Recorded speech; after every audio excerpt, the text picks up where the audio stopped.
사랑하는 초업제교회 성도 여러분, 반갑습니다. 김정빈 목사입니다.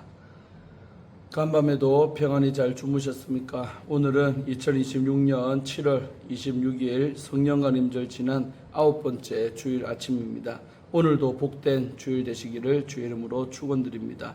제가 기도하고 오늘의 말씀 묵상을 시작합니다. 하나님 감사합니다. 간밤에도 지켜주시고 또 이렇게 새날을 우리에게 허락하여 주시니 감사합니다. 특별히 또 주일을 허락하여 주심에 감사합니다. 우리에게 주어진 이 주일도 하나님께 영광 올려드리며 온전히 예배하며 은혜를 누리는 복된 주일이 되게 하여 주옵소서. 이 아침에도 하나님 말씀을 묵상하고자 하나님 말씀 앞에 섰사오니 하나님 말씀을 묵상하며 나를 향한 주님의 음성 듣게 하시고 나를 향한 아버지의 마음을 느끼게 하시고 나를 향한 하나님의 뜻이 무엇인가 분별하여 깨달을 수 있도록 지혜를 더하여 주옵소서. 이 시간을 성령 하나님께 의탁하옵고 우리를 죄에서 구원하신 예수님 이름으로 간절히 기도드리옵나이다. 아멘. 할렐루야. 좋은 아침입니다. 함께 오늘 말씀 묵상하실 본문은 에스겔서 31장입니다. 1절부터 18절까지 말씀 긴데요. 개역 개정판으로 함께 다 같이 읽도록 하겠습니다. 11째 해 셋째 달 초하루에 여호와의 말씀이 내게 임하여 이르시되 인자야 너는 애굽의 바로 왕과 그 무리에게 이르기를 내 큰 위엄을 누구에게 비하랴. 볼지어다 수르 사람은 가지가 아름답고 그늘은 숲의 그늘 같으며 키가 크고 꼭대기가 구름에 닿은 레바논 백향목이었느니라. 물들이 그것을 기르며 깊은 물이 그것을 자라게 하며 강들이 그 심어진 곳을 둘러 흐르며 뚝의 물이 들의 모든 나무에까지 미치매 그 나무가 물이 많으므로 키가 들의 모든 나무보다 크며 굵은 가지가 번성하며 가는 가지가 길게 뻗어 나갔고 공중의 모든 새가 그 큰 가지에 깃들이며 들의 모든 짐승이 그 가는 가지 밑에 새끼를 낳으며 모든 큰 나라가 그 그늘 아래에 거주하였느니라. 그 뿌리가 큰 물가에 있으므로 그 나무가 크고 가지가 길어 모양이 아름다우매 하나님의 동산의 백향목이 능히 그를 가리지 못하며 잣나무가 그 굵은 가지만 못하며 단풍나무가 그 가는 가지만 못하며 하나님의 동산의 어떤 나무도 그 아름다운 모양과 같지 못하였도다. 내가 그 가지를 많게 하여 모양이 아름답게 하였더니 하나님의 동산 에덴에 있는 모든 나무가 다 시기하였느니라. 그러므로 주 여호와께서 이같이 말씀하셨느니라. 그의 키가 크고 꼭대기가 구름에 닿아서 높이 솟아났으므로 마음이 교만하였은즉 내가 여러 나라의 능한 자의 손에 넘겨줄지라. 그가 임의로 대우할 것은 내가 그의 악으로 말미암아 쫓아내었음이라. 여러 나라의 포악한 다른 민족이 그를 찍어버렸으므로 그 가는 가지가 산과 모든 골짜기에 떨어졌고 그 굵은 가지가 그 땅 모든 물가에 꺾어졌으며 세상 모든 백성이 그를 버리고 그 그늘 아래에서 떠나매 공중의 모든 새가 그 넘어진 나무에 거주하며 들의 모든 짐승이 그 가지에 있으리니 이는 물가에 있는 모든 나무는 키가 크다고 교만하지 못하게 하며 그 꼭대기가 구름에 닿지 못하게 하며 또 그 물을 마시는 모든 나무가 스스로 높아 서지 못하게 함이니 그들을 다 죽음에 넘겨주어 사람들 가운데에서 구덩이로 내려가는 자와 함께 지하로 내려가게 하였습니다. 주 여호와께서 이같이 말씀하셨느니라. 그가 수월에 내려가던 날에 내가 그를 위하여 슬프게 울게 하며 깊은 바다를 덮으며 모든 강을 쉬게 하며 큰 물을 그치게 하고 레바논이 그를 위하여 슬프게 울게 하며 들의 모든 나무를 그로 말미암아 쇠잔하게 하였느니라. 내가 그를 구덩이에 내려가는 자와 함께 수월에 떨어뜨리던 때에 백성들이 그 떨어지는 소리로 말미암아 진동하게 하였고 물을 마시는 에덴의 모든 나무 곧 레바논에 뛰어나고 아름다운 나무들이 지하에서 위로를 받게 하였느니라. 그러나 그들도 그와 함께 소울에 내려 칼에 죽임을 당한 자에게 이르렀나니 그들은 옛적에 그의 팔이 된 자요 나무 나라들 가운데에서 그 그늘 아래에 거주하던 자니라.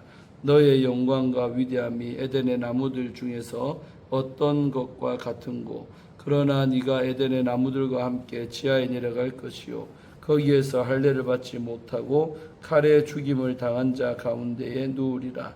이들은 바로와 그의 모든 군대니라. 주 여호와의 말씀이니라. 아멘. 예, 오늘 본문 말씀이 긴데 먼저 주의할 때 은혜 받으시기를 바랍니다.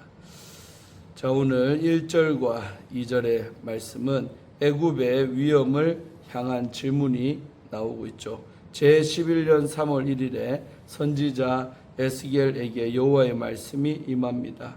이 예언의 1차 수신자는 애굽 왕 바로와 그의 무리들입니다. 여호와께서는 그들에게 심오한 수사 의문을 던지십니다. 내 큰 위험을 누구에게 비하랴? 이 질문은 당대 세상에서 가장 강력한 제국이었던 애굽의 견줄 데 없는 독보적인 위치를 강조합니다. 애굽은 군사력, 경제력, 정치적 영향력이 세상 그 어떤 나라보다 위대해 보였습니다. 선지자는 그들의 압도적인 권세를 섣불리 부인하거나 깎아내리지 않고 오히려 그 장엄함을 있는 그대로 인정하는 듯한 태도를 취함으로써 청중, 특히 유다 백성, 이 청중의 주의를 단번에 집중시킵니다. 이는 이후에 이어질 철저한 파멸의 선포를 더욱 극적으로 대조시키기 위한 문학적인 장치라고 할 수가 있습니다. 3절에서 9절까지 이 부분은 아수르 백항목의 장엄한 위용이 나옵니다. 3절에서 에스겔은 아수르를 레바논 백항목에 비유를 합니다. 잎이 아름답고 그늘은 거대한 숲의 덮개 같으며 키가 크고 그 꼭대기가 구름에 닿을 정도로 웅장합니다.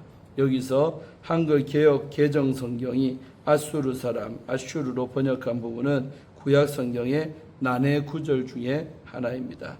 애굽 왕 바로를 심판하는 문맥에서 갑자기 과거의 제국 아수르가 등장하는 것이 흐름상 어색할 수가 있기 때문입니다.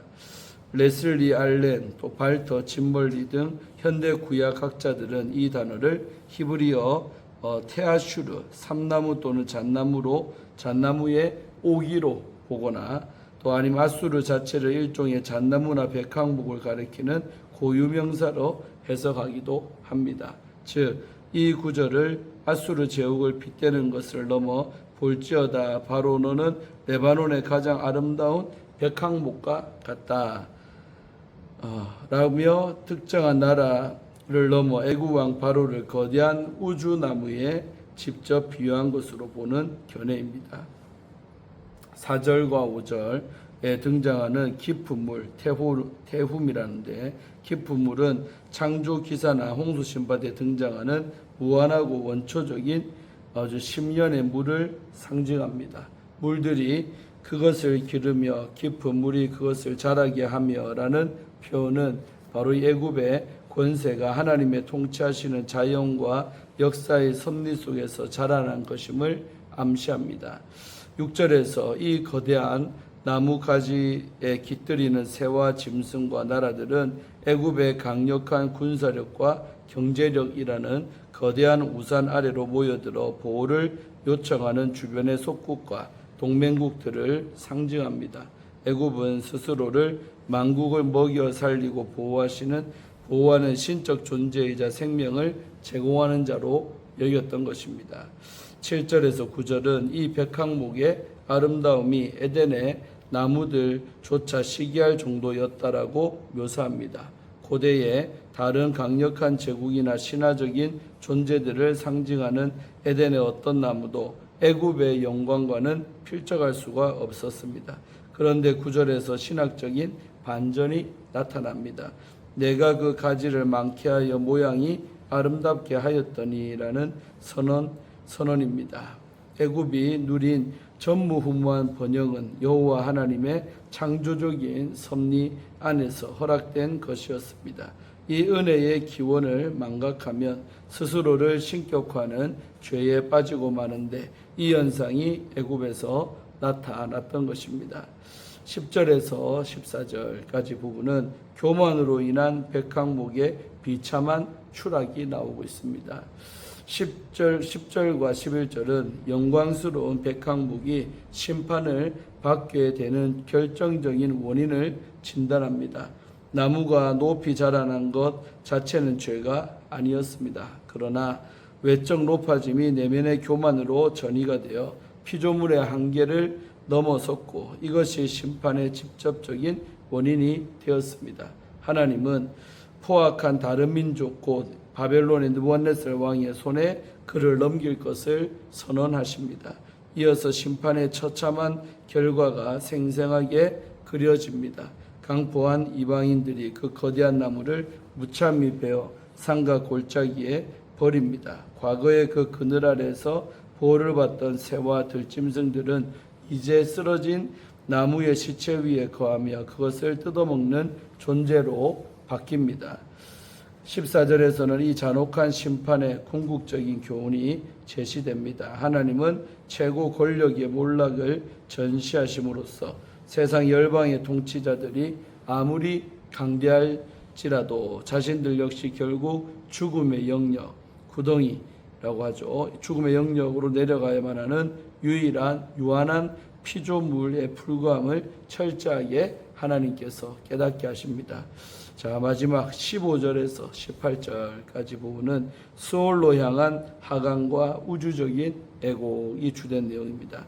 15절은 백항목이 마침내 수월, 지하세계, 죽음의 처소라고 하죠. 이 수월에 내려가던 날의 우주적인 반응을 묘사하고 있습니다. 하나님은 그를 자라게 했던 깊은 바다를 덮어 슬프게 하시며 멈추게 하십니다.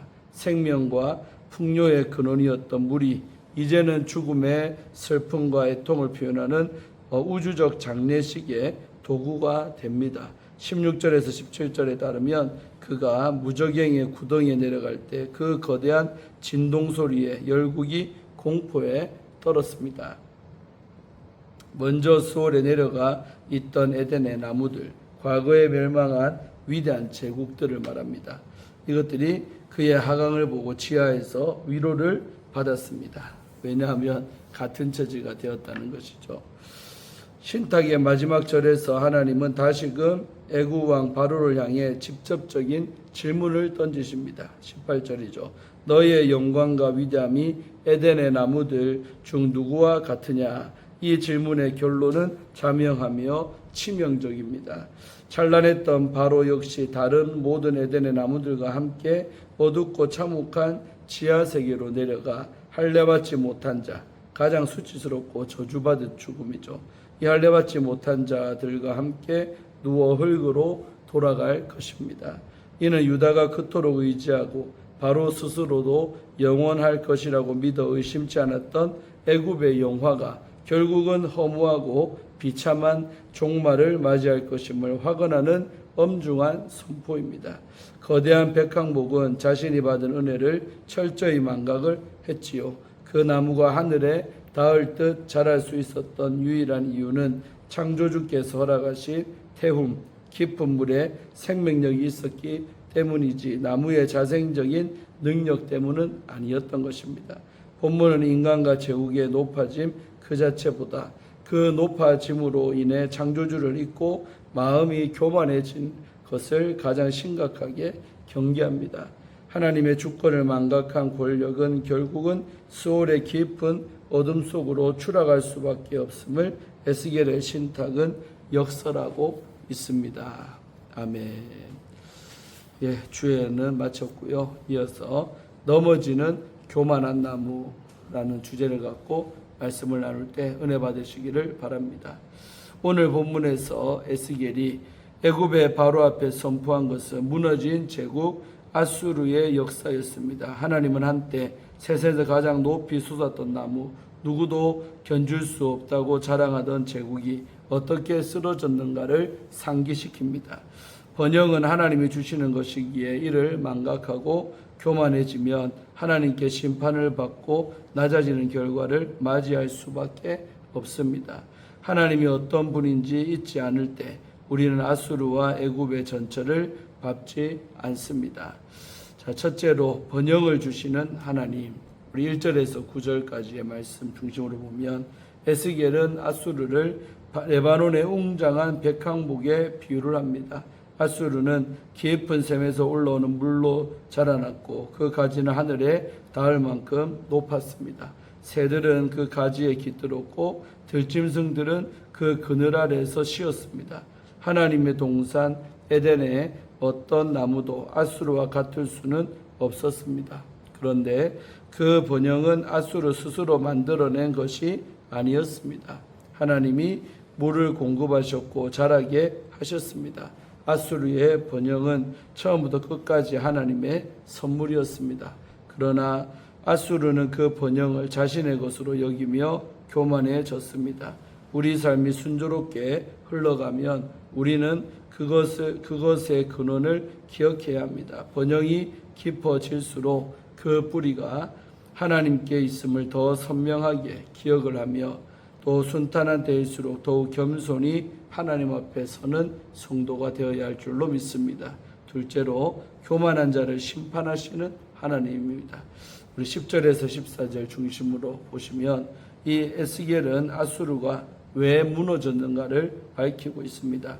아수르가 교만해졌기 때문입니다. 하나님은 바벨론을 통해 그 웅장한 백항목을 찍어 쓰러뜨리셨습니다. 한때 가장 강한 자들의 피난처였던 아수르가 땅에 쓰러진 통나무가 된 것입니다. 14절은 이 심판의 목적을 밝힙니다. 어떤 나무도 높이 자라 교만하지 못하도록 역사 앞에 경고를 세우신 것입니다. 아수르의 멸망은 우리를 위한 경고입니다. 하나님은 교만한 자를 낮추심으로 우리가 같은 길을 가지 않도록 표지판을 세우셨습니다. 무너진 아수르를 보며 우리는 배워야 합니다. 높아질 때 교만하지 말며 강해질 때 하나님을 잊지 맙시다. 역사 속 교만한 자들의 멸망을 기억하며 그들의 전철을 밟지 않는 성도가 되시기를 간절히 기도드립니다. 마지막 우리 세 번째는 교만한 자의 몰락으로 경고와 위로를 주시는 하나님. 우리 15절부터 18절 중심으로 보시면 에스겔은 아수르가 무너지던 날을 묘사합니다. 아수르의 그늘 아래 쉬던 나라들이 두려워 떨었습니다. 강한 것이 무너지는 장면을 목격할 때 찾아오는 공포였습니다. 그러나 이미 먼저 무너진 나라들은 위로를 받았습니다. 강한 아수르도 결국 자신들과 같은 자리에 왔기 때문입니다. 애굽도 아수르와 같은 길을 걸을 것입니다. 강해 보이는 것들도 결국은 같은 자리로 간다는 이 진리는 경고이면서 동시에 위로가 됩니다. 세상에서 강하고 높아 보이는 것들이 우리를 억누를 때 우리는 기억해야 합니다. 때가 되면 하나님이 반드시 그것들을 낮추십니다. 동시에 나 자신의 교만도 돌아보아야 합니다. 내 안에 아수르와 같은 교만이 자리하고 있지는 않은지 살펴보아야 합니다. 강해 보이는 것들에 눌려 살지 않고 내 안의 교만을 경계하며 오직 하나님만을 높이기를 간절히 소망합니다. 사랑하는 우리 초업제 유교 성도 여러분, 유튜브 성도님들, 하늘을 찌를 듯 높이 자란 백항목이 땅에 쓰러졌습니다. 아수르의 번영은 하나님이 주신 선물이었지만 그들은 그것을 자신의 자랑으로 착각을 했습니다.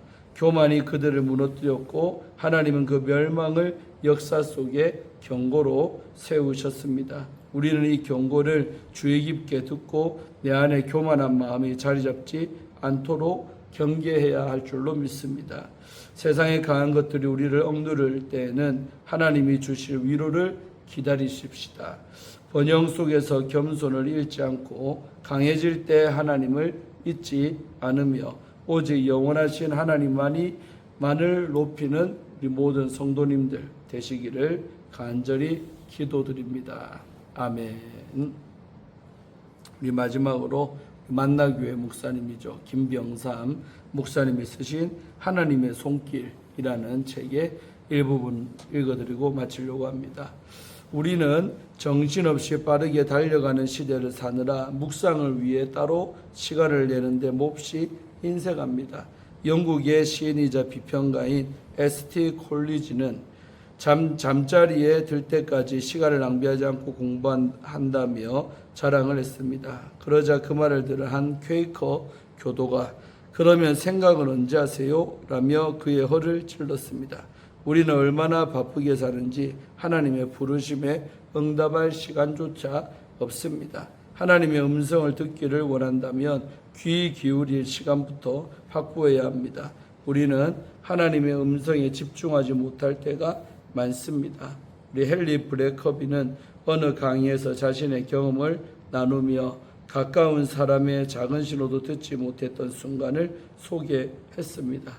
강의 중에 그의 아내가 코에 붙은 휴지 조각을 떼어야 한다고 여러 번 속삭이고 쪽지까지 건넸지만 그는 그것을 대수롭지 않게 여기며 무시를 했습니다. 그를 가장 사랑하고 그가 곤란한 상황에 놓이지 않기를 바랬던 사람이 바로 아내였음에도 불구하고 말입니다. 이처럼 하나님이 우리의 잘못을 깨닫게 하시고 바른 길로 이끄시려 할 때 그분의 음성을 가리는 가장 큰 장애물은 우리의 교만함과 바로 불순종입니다. 하나님의 음성을 듣는 것은 관계의 문제입니다. 성경은 이제부터 너희도 외인도 아니요 나그네도 아니요 오직 성도들과 동일한 시민이요 하나님의 권속이라고 말을 합니다. 즉 하나님의 가족이 되었다는 뜻이죠. 하나님의 음성을 듣는 것은 단순히 어떤 기술이나 집중력의 문제가 아닙니다. 우리를 가장 사랑하시는 분, 우리가 잘 되기를 바라시는 하나님의 마음을 먼저 헤아려야 합니다. 아멘. 예, 마지막 글도 아주 은혜가 되죠. 오늘 이것으로 오늘 큐티를 마칩니다. 우리의 교만을 경계하며 오늘 주일도 또 일평생 늘 겸손함으로 무장하는 우리 모두가 되시기를 주의 이름으로 축원드립니다. 기도하고 마칩니다. 아버지 하나님 감사합니다. 오늘 거룩하고 복된 주일 아침에 아버지의 말씀 묵상하며 참으로 교만했던 아수르 제국을 또 애굽을 하나님 무너뜨렸듯이 오늘날도 하나님은 교만한 사람을 반드시 심판하시고 그대로 높아진 채로 내버려 두지 않음을 깨달았습니다. 우리가 항상 더 잘되고 형통할수록 겸손하게 하시고 날마다 하나님 말씀을 묵상함으로 우리 자신을 돌아보게 하셔서 내 내면에 교만이 없는지 높아짐이 없는지 늘 돌아보며 낮아진 마음으로 살아갈 수 있도록 도와주셔서 하나님의 은혜가 늘 우리의 심령 가운데 머무를 수 있는 그런 은혜의 사람들이 다 될 수 있도록 축복하여 주옵소서. 오늘 주일도 은혜 많이 받는 주일 되게 하시고 하나님의 은혜로 말미암아 살아가는 하나님의 종들이 다 되게 하여 주옵소서. 감사드리옵고 우리를 죄에서 구원하신 예수님 이름으로 간절히 기도드리옵나이다. 아멘. 할렐루야. 오늘도 좋은 주일 되시고 또 예배 시간에 만나고 또 내일 아침에 큐티로 새로운 한 주를 시작하겠습니다. 샬롬.